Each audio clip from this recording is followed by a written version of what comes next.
Welcome to the Aaron Harber Show and our special series with former FBI Director Robert S. Mueller. This is part 2 of the 4-part series, so make certain you watch all of the shows. You know, one of the fascinating aspects is that since 9/11, we haven't had, obviously, that kind of attack on American soil. And I'd like to know your thoughts about how that was accomplished, because it's kind of, to me, it's kind of like how you view referees or umpires. If they're doing a good job, you don't notice them. It's when they make a mistake that you notice them. And here we, have gone by 1.5 decades without a recurrence. And I would say most of us in September of 2001 expected more to happen. Why hasn't that happened? Well, I probably take issue with the fact that we were very successful. We weren't successful 100% of the time. We had Fort Hood, where Major Hassan killed 13 people. And quite obviously, and notably, we had the Boston Marathon bombings. And every time you have something like that, you instinctually, you spend a lot of time with the victims and their families. And so it sears you when you don't stop an attack. I had worked on Pan Am 103 way back when, so I had some familiarity with that. But generally, key to all of this was the partnerships between ourselves and the CIA, and most particularly, more than anything else, our partnerships with state and local law enforcement. And we established over 100 joint terrorism task forces around the country, where the principal players on those task forces would be FBI agents, yes, because we had access to international information, domestic information, but the key entities on those task forces were the state and local police officers who knew the communities and could, in advance, try to identify the threats that you faced. If you had to pick your most challenge, your biggest challenge, in your opinion, while you were a director, what was your biggest challenge? Well, there were two. One was, I think, to have the organization know and understand the future of the Bureau, which had to change somewhat dramatically from what it was in the past. And almost everybody who had joined the Bureau before September 11th, and I was adjusted, including myself, I saw the role as the prosecutor and the investigating agency that brings persons to justice. And that is very satisfying when you're working in that. You successfully complete an investigation and the person is prosecuted successfully and goes to jail. There's a feeling of we've accomplished something, you move on to the next. Doing national security cases is gathering in small pieces of, not evidence, but information, putting it together and coming up with a matrix that'll allow you to prevent a terrorist attack, and it does not have that same satisfaction. But having the organization know and understand it's not what we want to do, it's not what we joined the FBI to do, but what the American public expects us to do through the voice of both presidents was probably the biggest challenge. The second challenge came in upgrading the information technology, which was a real challenge. Anybody that's had to upgrade technology in an institution knows wherever I speak, there was a contract that we had with contractors to give us new networks. I mean, we were back when I entered in 2001. Our technology was back in the 60s, if not the 50s. So networks, hardware, and then a new case management system, software package. We were fine on the hardware and the networks. It's when the case management system was being developed for millions of dollars.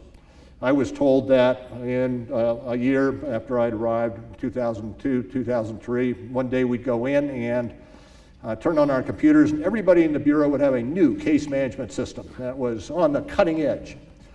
And so that, instinctively, I was saying, I don't know how that's going to work, but I got glowing reviews all the way up to about 2 or 3 months before this date was to occur.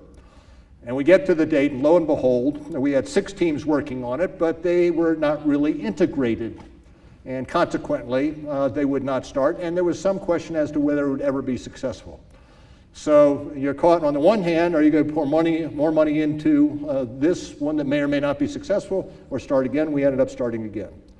But I kick myself for not having asked the hard questions early on, intuitively, and Giving it over to the CIO and others, delegating, which is a good thing to do, but this is an area where I should not have delegated. What, is there something else that you didn't accomplish that you wish you had accomplished? Oh, there are a number of things. We have a database. People listening, if the Bureau here, just to understand, we generally are responsible for all of the statistics on bank robberies and have been for eons.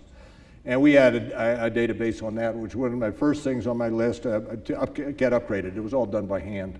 As I'm leaving, 11 or 12 years later, I don't think it's been upgraded. A bunch of other things have been done, but it's one of those things that you think that you're going to do, and other things come to the fore. What about the role of FBI agents today in the field? How's that changed? It's changed in the sense we're doing far fewer, say, narcotics cases, for instance. And when you're doing narcotics cases, they're fugitive cases or active violent crime cases, which we all love doing. You are in the field much more. You're on the streets much more. You're developing a different type of confidential source than you're developing when it's a national security priority. And you don't have the satisfaction of doing a search warrant and getting the goods, arresting somebody, and going through trial and then on to the next area. One of the interesting things about being an FBI agent in the FBI in the United States is that here we have plea bargaining in the sense that if a person is committed a crime and faces a stiff sentence, they'll get a lighter sentence if they cooperate. And that has been a tremendously important area of developing cooperation and information in the national security, most particularly the terrorism area. If you go to UK or any of the European countries, for instance, they don't have that. So persons are arrested for involvement in terrorism activity and just sit in jail. There's no incentive for them to come forward with the information. So doing a national security case where you have to develop the information off of wires, as we say, interceptions, as well as developing informants, it's done differently when you're dealing with a national security case. There's been a lot of discussion over the last several years about turnover in the FBI. So talk about turnover and also just staffing. What are the challenges in terms of getting the kind of people that you want, and also resources? I mean, you ask any director of any agency, or do you have enough money? They're all going to say, I could always use more. But what's the situation with the Bureau in terms of the demands made on it, especially in light of what you said in terms of massive resources, in terms of staffing being shifted over to other areas? Well, the fact of the matter is you always put in a request for more than you understand you're going to get, but it's a question of prioritization. If we prioritize terrorism, we're not going to be doing other things. We're not going to be doing the drug cases. And it's prioritization as dictated by Congress. Prioritization is dictated by the Department of Justice, the administration, and ourselves. Let me talk a little bit about the staffing. And let me talk about, to a certain extent, in the context of the balance between privacy and national security, which is a balance that we knew we would have to undertake day in and day out in the wake of September 11th. And it goes to our people. We will get something like 40,000 applications to be a special agent of the FBI each year, and with various skill sets and the like. And when I came on board, I was told that the average age of a starting class of agents is 30. And I say to myself, well, if it's 30, we're not getting people right out of college. The best and brightest may be going elsewhere and never end up in the FBI, but I was told, and I now believe it, that you've got to understand that we give FBI agents badges and guns and the power to affect persons' lives. And the most important quality for us and agents is judgment and maturity.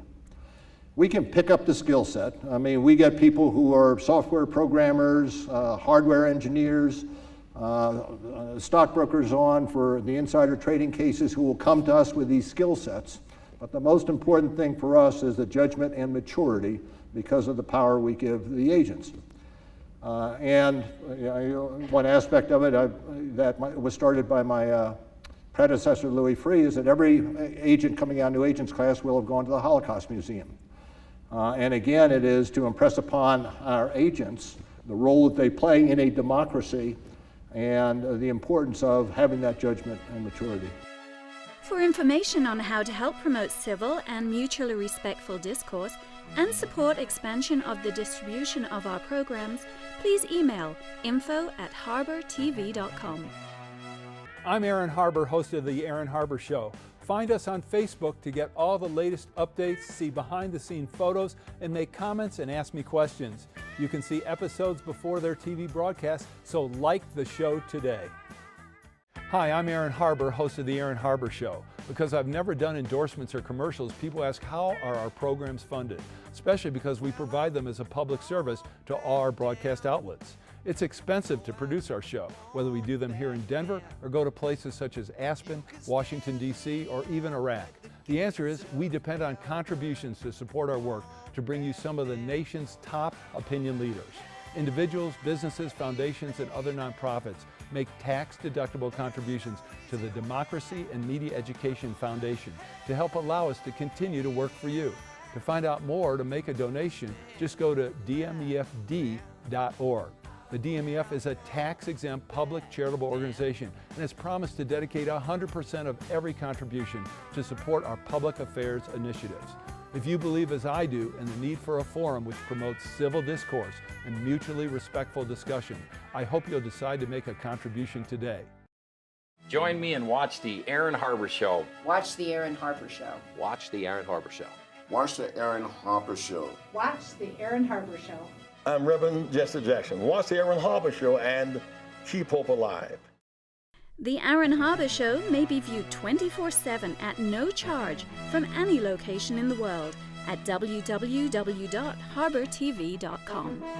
You talked about constitutional rights. I'd like you to because that's certainly an area you have great expertise. I'd like to hear more about the balance in terms of information being collected by the government and the decision in terms of what the government wants or what different government agencies want and what they truly need. I'd like you to make that distinction and reference Edward Snowden. Certainly what Snowden did, I know when I had General Michael Hayden on the show and we've had others heading up the NSA or the CIA, a lot of concern, great concern about some of the information released. But at the same time, Snowden certainly revealed to the American people what many of the activities of the American government were that I think a lot of Americans were disturbed by.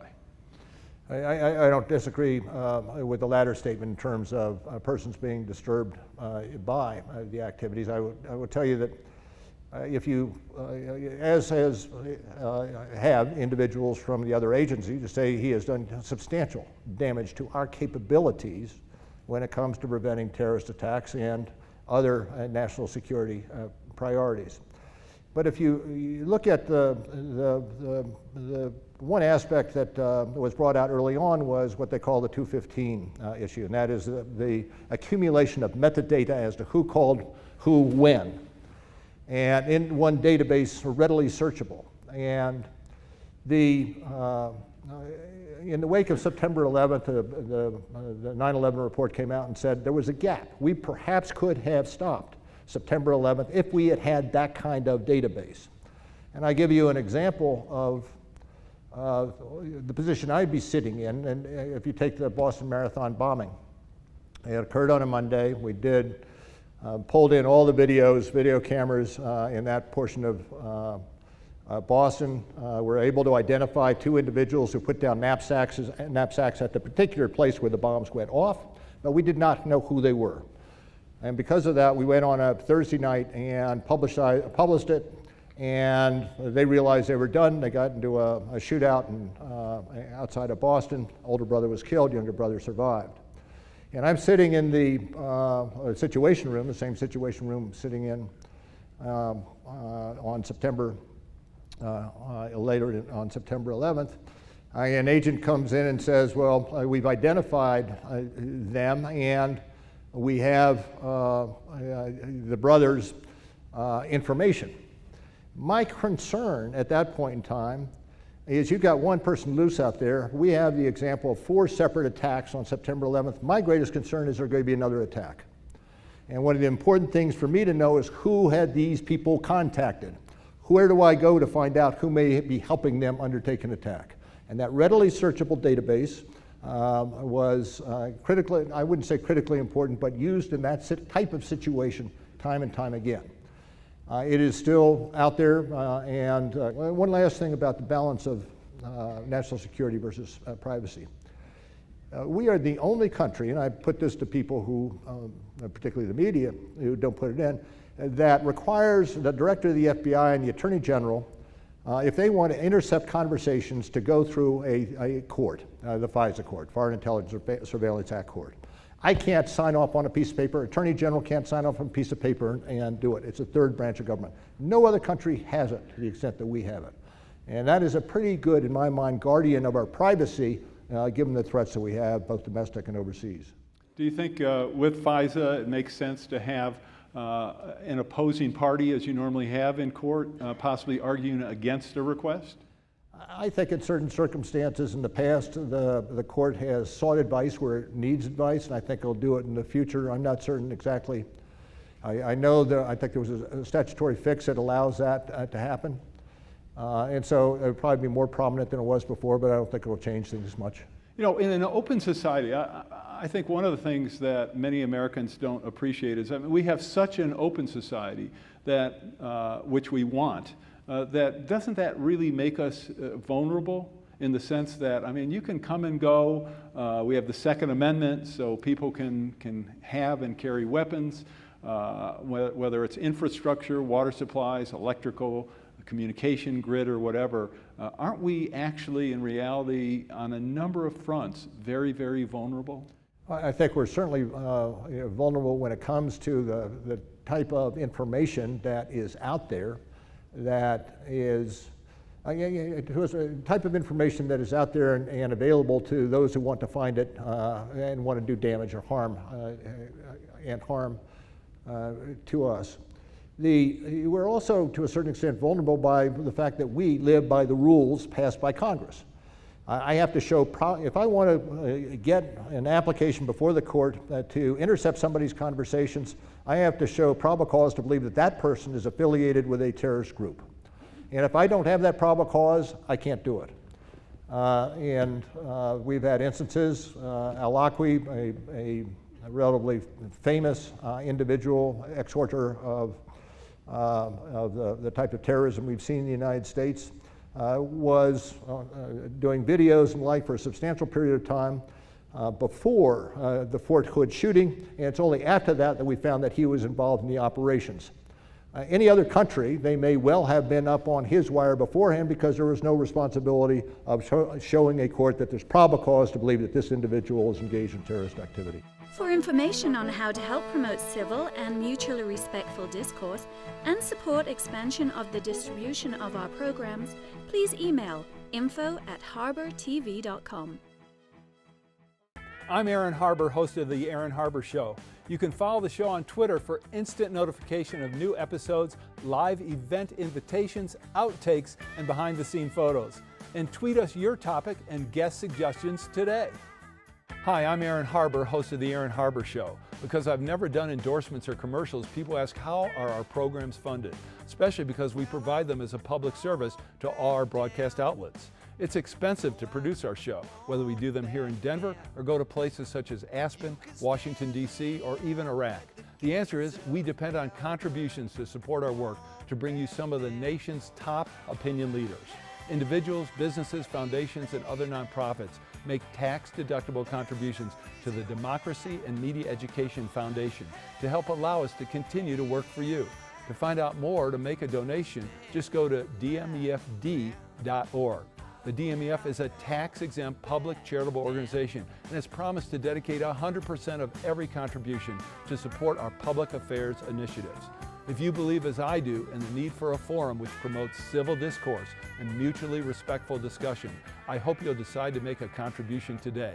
I'm Aaron Harber, host of The Aaron Harber Show. Find us on Facebook to get all the latest updates, see behind-the-scenes photos, and make comments and ask me questions. You can see episodes before their TV broadcast, so like the show today. I'm Aaron Harber, host of The Aaron Harber Show. I very much would like to hear from you about the program, so please send me an email with your thoughts. You can suggest what topics I should cover, what guests I should invite to be on the show, or even what specific questions you would like me to ask.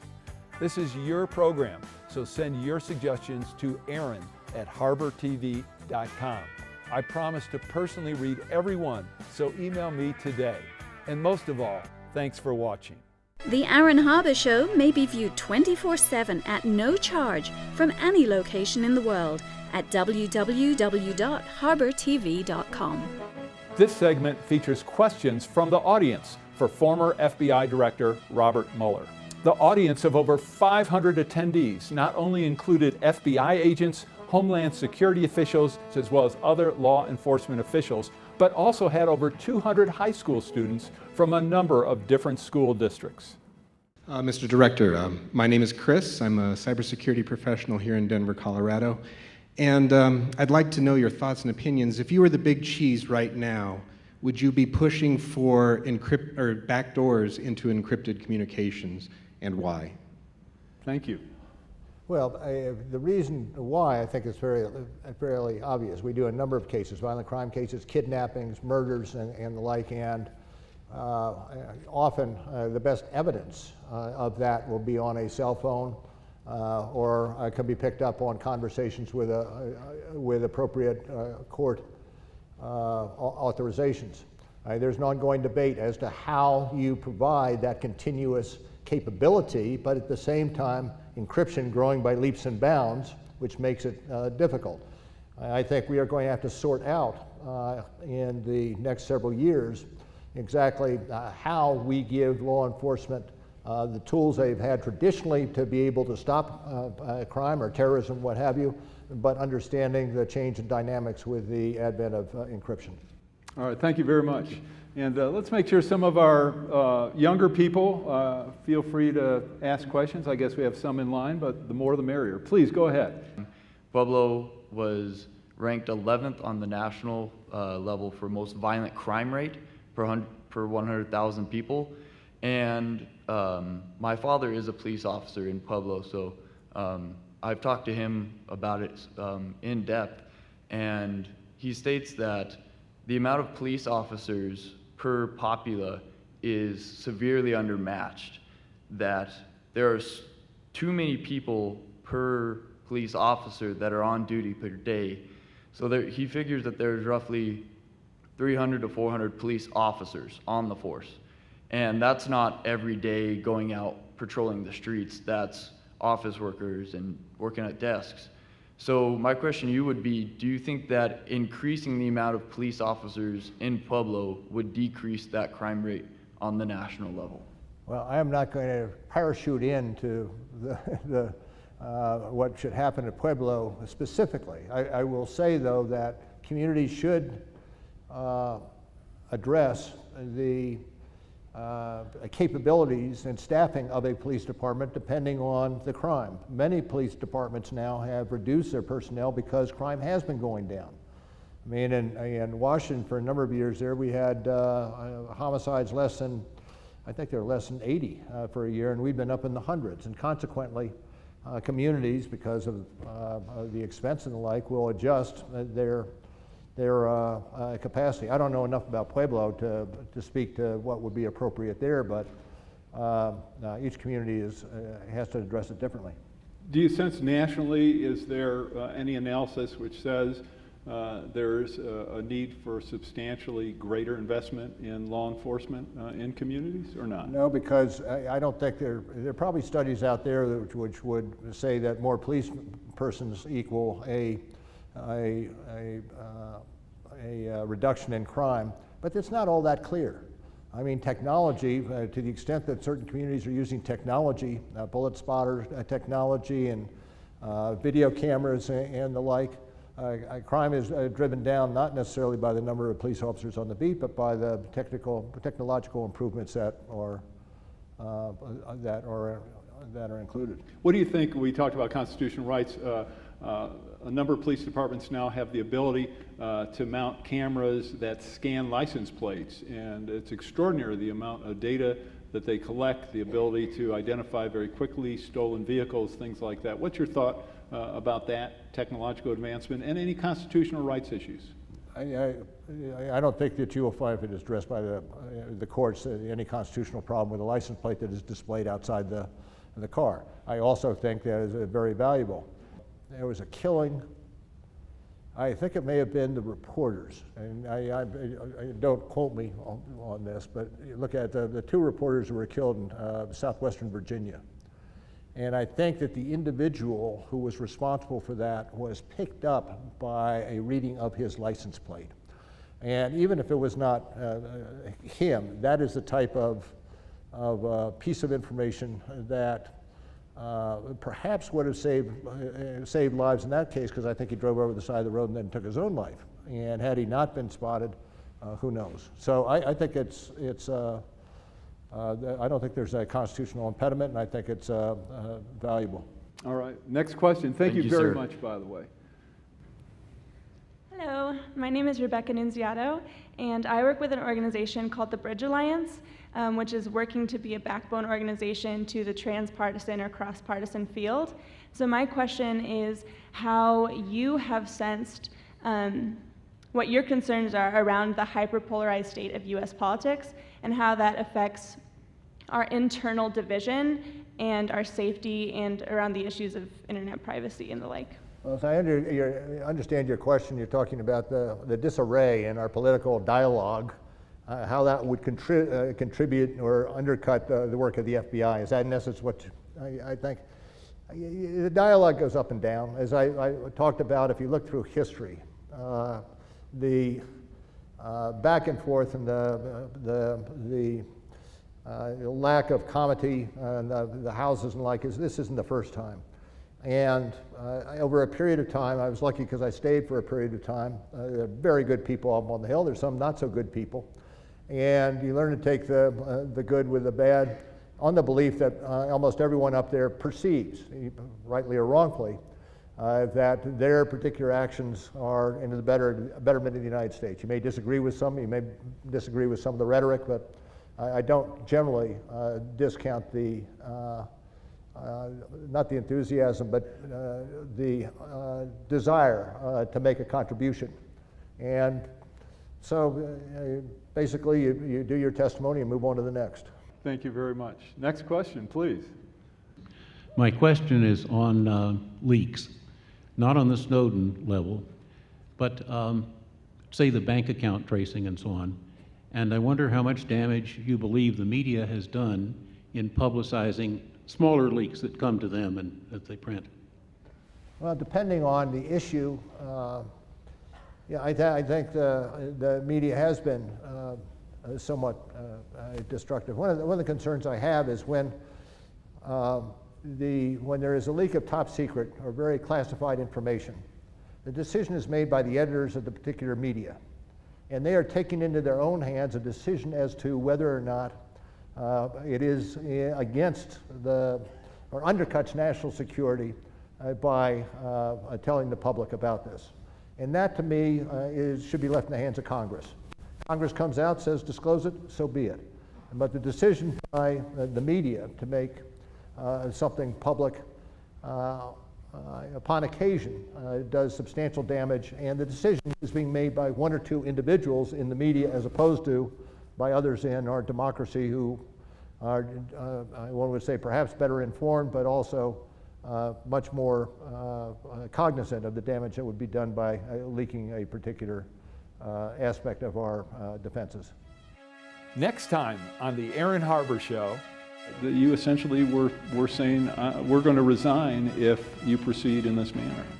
Yes.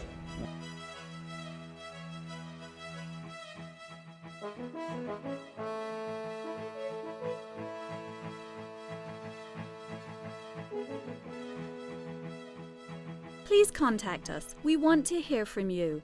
And thanks for watching.